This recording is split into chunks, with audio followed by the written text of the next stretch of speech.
NoSleep. I'm the sole survivor of a roller coaster that couldn't be stopped for 12 hours last year. I learned a lesson I will never forget. Trust your gut. I had the day off from work. I wanted to do something fun, but everyone I knew was busy. Makes sense. I mean, it was a Tuesday. I decided I'd just go to the amusement park by myself. I've done it before and had a great time. I'm a bit of a thrill seeker. Well, not too much anymore. Going 5 miles over the speed limit is about all the excitement I want out of life anymore. I got to the park at around 2 PM. It was slow. Even for a Tuesday. It gave me a sense of excitement because I knew I'd be able to ride a lot of rides without having to be there all day. At the same time, it gave me a weird, uncanny feeling. All this space and not enough people to fill it up. I ignored the feeling and moved on. I don't know about you, but whenever I go to an amusement park, I like to work my way up to the really crazy rides. I'll start small and finish off the day with my favorite. My favorite just happened to be called the Grim Reaper. It feels a little too on the nose, doesn't it? It was 7:30 PM, and the park closed at 8 PM. And I knew it was time to get in line for my final ride. I also made a new friend while there. We met standing in line at one of my first rides of the day. We decided after chatting the whole time in line that we'd hang out for the rest of the day. His name was Charlie. We agreed on every ride that day. Except for the last. He wanted to end the night on the Mindbinder, but after some convincing, the Mindbinder's line was way shorter while passing by. We decided to do the Grim Reaper last. We got in line for the Grim Reaper, and there was hardly anyone in line. It made sense, given that it was almost closing time. Do you think they will let us ride multiple times if the line stays down? Charlie said with his hands clasped excitedly in front of him. I just smiled at him and chuckled. Normally, I would have been excited too. But something in my gut felt so off. For some reason, I didn't want to go on one of my favorite rides. Maybe it was the 5 corn dogs I ate a couple hours earlier, I figured. I'm a very rational person. I wasn't the kind of person to let anxiety or worry rule over me. I always thought life was just what you made of it. When we got in line, there were about 60 people, give or take. The people in front of us did their ride, and 30 of us were left in line. People started looking at the time and saying they were tired and just getting out of line. By the time it was our turn, only 19 people were in line. I knew the ride well enough to remember that it held 20 people, so if no one else got in line, they really might let us go multiple times. I really didn't want that, though. Honestly, I felt even more compelled to get out of line after all those others did too. And I didn't want to seem lame to my new friend if I wanted to get off the coaster after one ride. The time came for us to get on the ride. My heart was pounding faster than it ever had. I wondered if I was all worked up because I watched Final Destination 3 with a friend a couple weeks back. But I wasn't having visions of the terrible fate we would all face. I was just feeling off. I did everything in my power to get it to all make sense and to not worry, but nothing worked. I seriously considered just telling Charlie I didn't feel great after the last ride, but I finally found someone with my taste in roller coasters. I didn't want to let him down. We were towards the back of the line, so we didn't have much say in where we sat. We ended up in the third car from the front. I was just happy we weren't in the front car. As you get on the Grim Reaper, it plays a cheesy little jingle, nowhere to run, nowhere to hide, the Grim Reaper will find you dead or alive, with music in the background that always sounded so dumb in the past. I couldn't believe it was getting to me. Charlie even hummed along to it while grabbing my arm with happiness. We got in our seats, and an employee came by and pulled down the metal bar restraints to secure us in our seats. It was the kind that strapped you individually over your shoulder. I'm on the chubbier side, but I can always fit into coaster seats. I've never been told I couldn't go on a ride. I'm just sometimes a little snug. It's actually kind of nice because I feel very secure. As we got strapped in, I felt the plastic coated metal hit my shoulders and chest. It should have given me a sense of comfort and safety, but I just felt trapped. The employee walked back to the station that has the infamous big button that starts the ride. He flashed all the thumbs up and yelled, "Ready for the Reaper." Everyone raised their hands and let out an excited scream. Except for me. I let out a large sigh. Counting down the seconds, trying to imagine Charlie and I once we were off the ride and how happy we would be. The employee hit the button, and we were off. The coaster shot out of the loading station like we were a bullet being shot out of a gun. After that, it started on a relatively slow ascent up a point to a drop off of 60 degrees, a couple of twists and turns, a big loop, and some more twists and turns. About halfway through the ride, I was enjoying myself. I was thinking about how the hard part was done, and I was safe. Just a little anxiety was all. We were rounding out our last bend when a sense of relief came over me. I could see the end of the ride. I was almost done. But the ride didn't start to slow down. Normally, the coaster starts to slowly come to a full stop several hundred feet from the end, but it was still going. As we passed by the loading area, I saw the operators look confused as we raced by. I noticed no one else was waiting in line.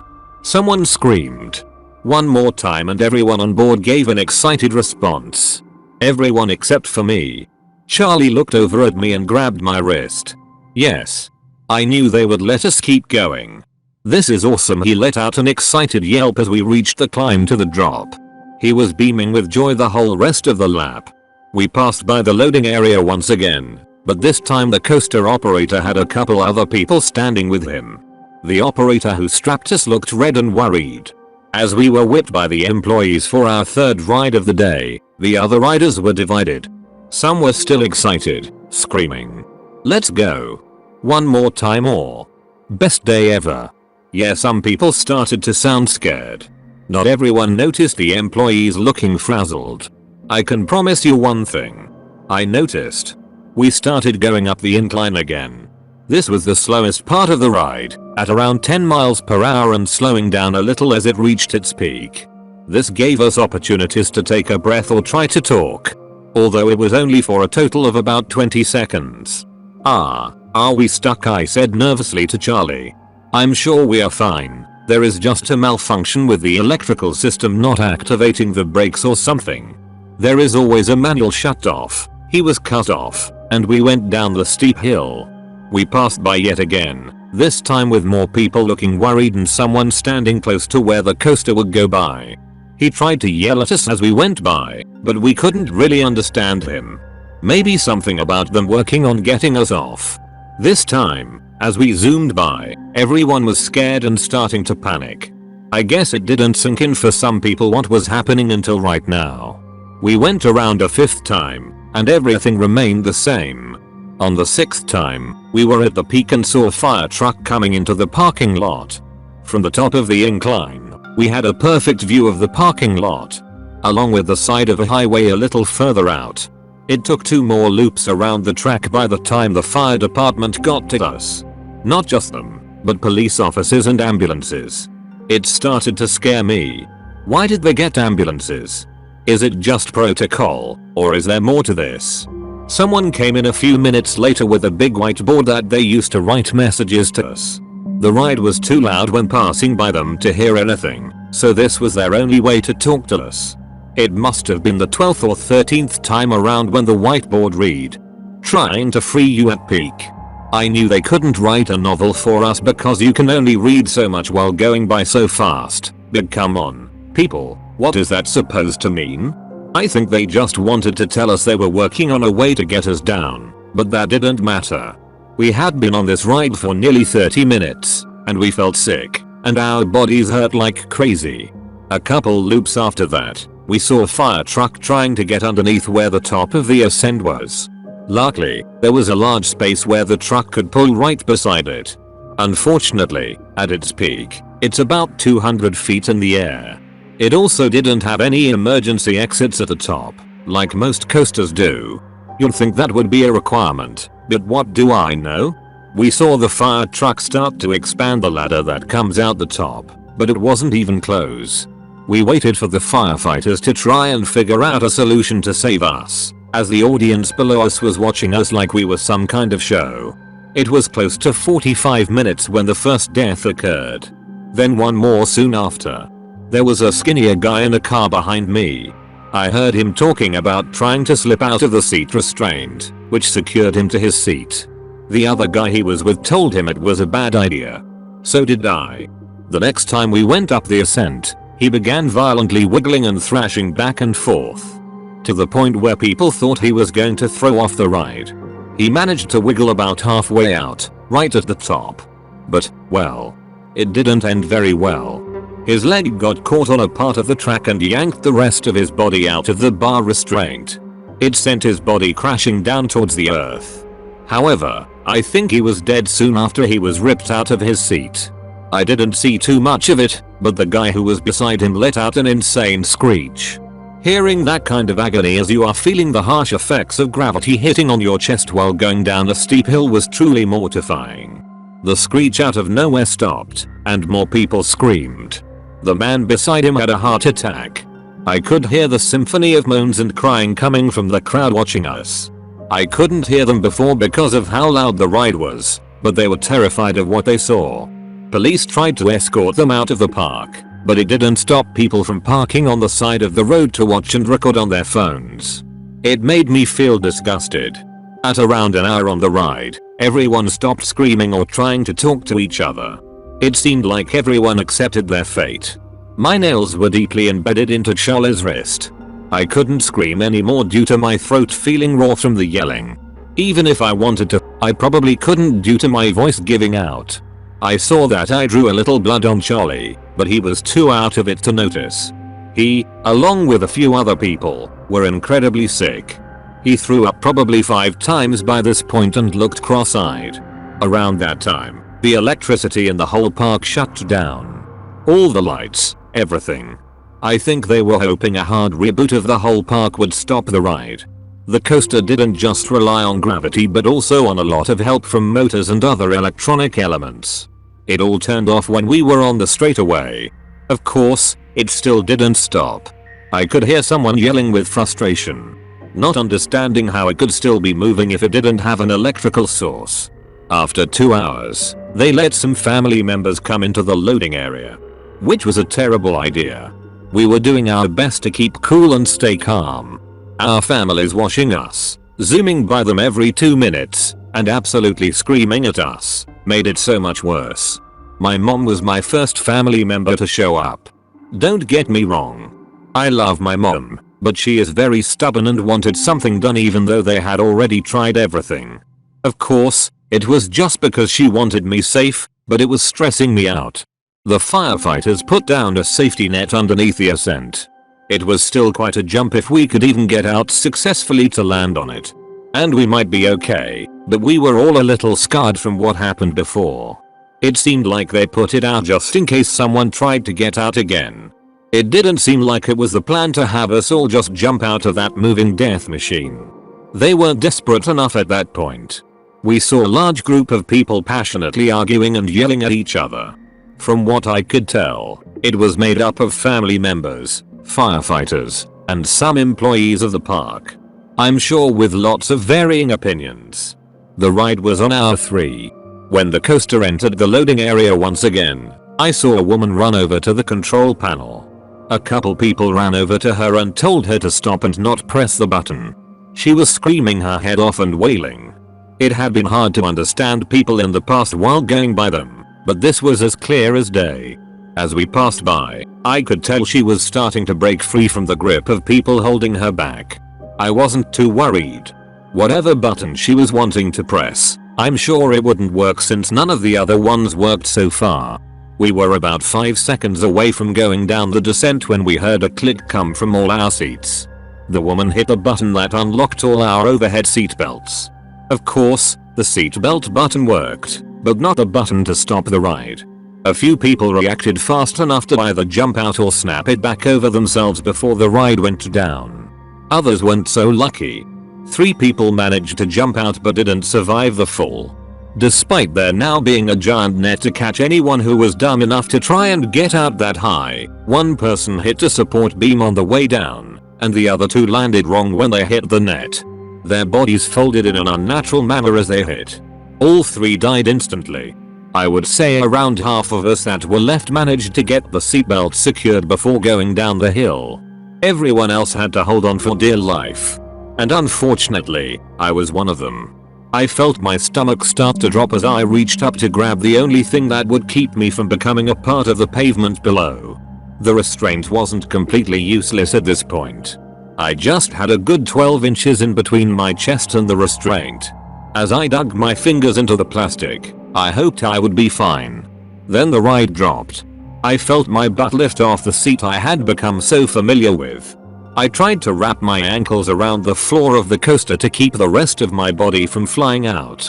Charlie luckily got the restraint down, so he was trying to get his leg over mine and hold me down with his arm. After the longest 5 seconds of my life, I managed to pull it back down over my chest. I wasn't sure who else got theirs down, but I assumed, from how scared a few of them sounded, it wasn't good. All I could think about and look at was the big loop coming up. As we got closer, I could hear swearing from multiple passengers, including someone in front of me. She was violently pulling at the restraint, but it just wasn't budging. I was hoping and praying that the centrifugal force would keep her in her seat. As we went around the big loop, I closed my eyes. I knew I didn't want to see what was about to happen. I heard multiple people screaming and making horrendous cracking sounds. I don't have an exact number, but I would say only 7 people were left. I could see the 2 people in the very front row and Charlie beside me.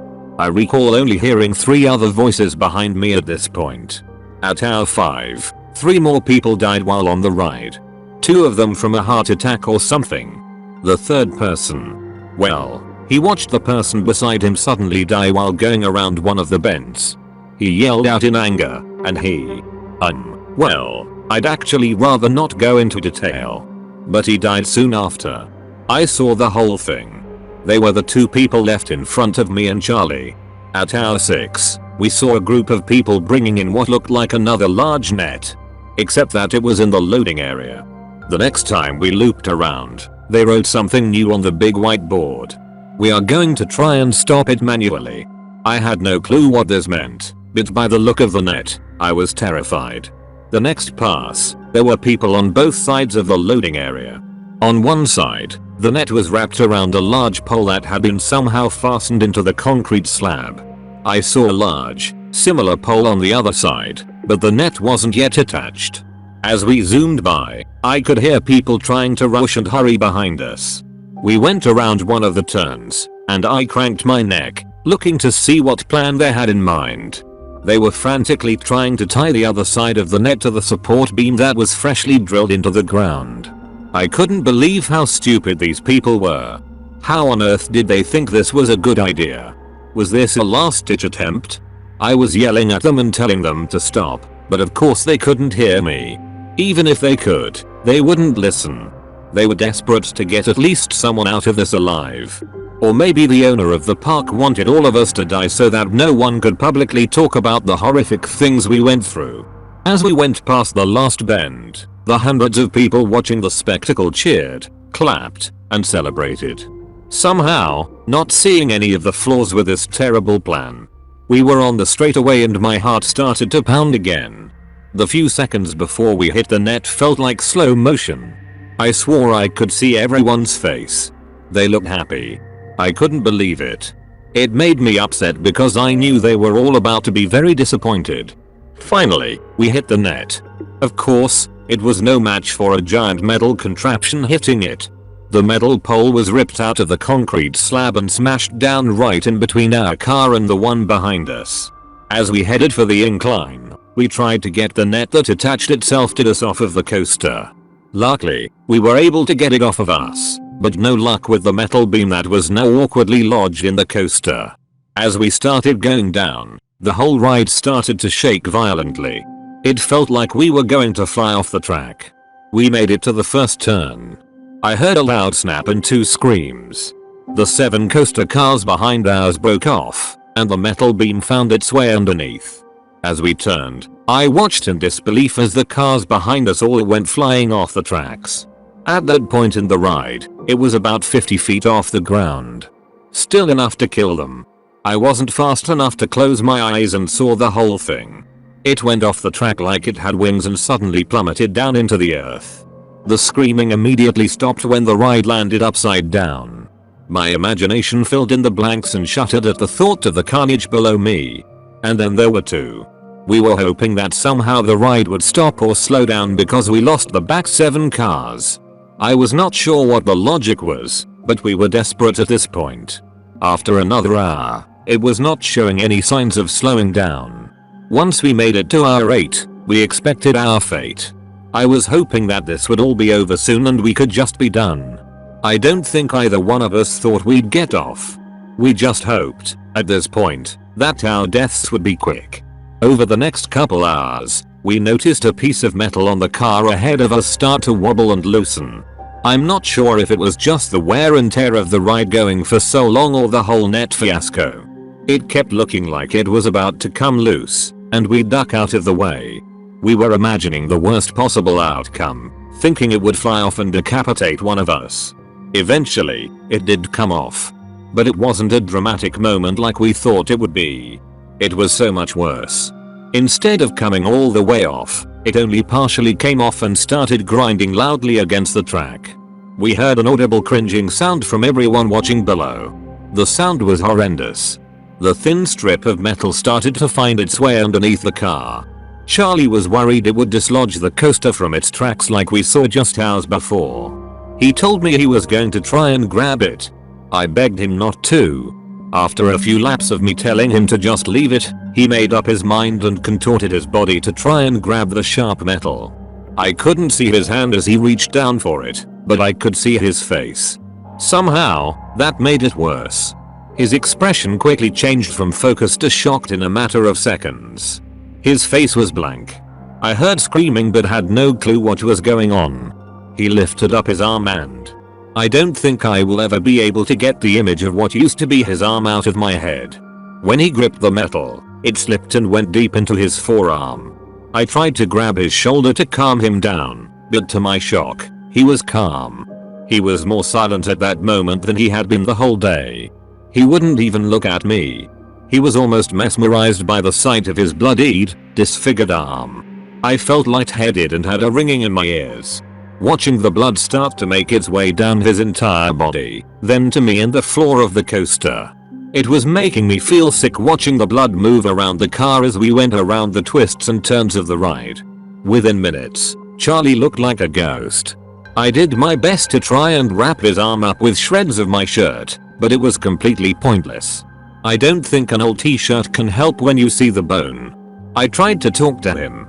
I tried to make him feel as comfortable as I could, but it was no use. He was fading in and out of consciousness. We began going up the ascent, and he finally looked over at me. I couldn't begin to explain all that I saw in his eyes. I could see the pain and sadness, but also the relief. He knew he was going to die. But I don't think he cared. He gave me a weak nod of the head and looked ahead when we went down the hill.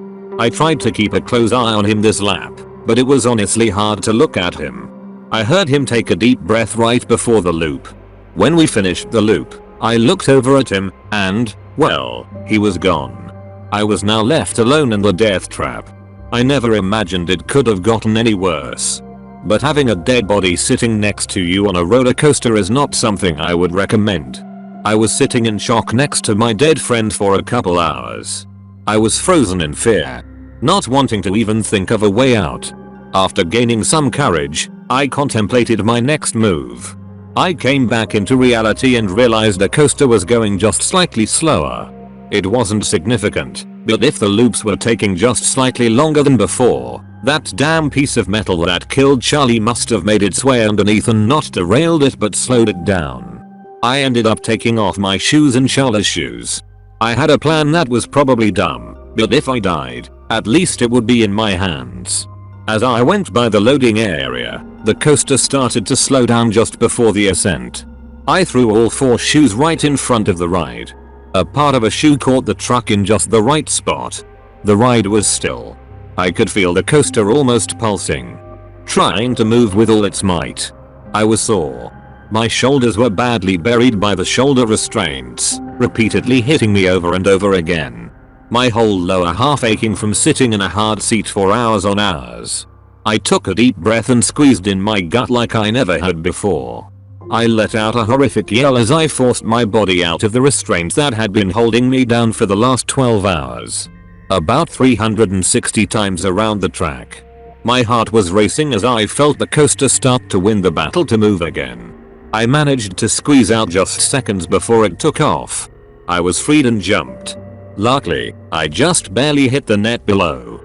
I also managed to hit the net, so I didn't hurt myself too badly. Nothing is worse than what that ride already did to me. I laid on the net, looking up into the sky. In disbelief. I was still. I wasn't moving. It was almost making me feel motion sick not moving around. Like when you are reading a book in the car and you look up after an hour. Everything was blurry.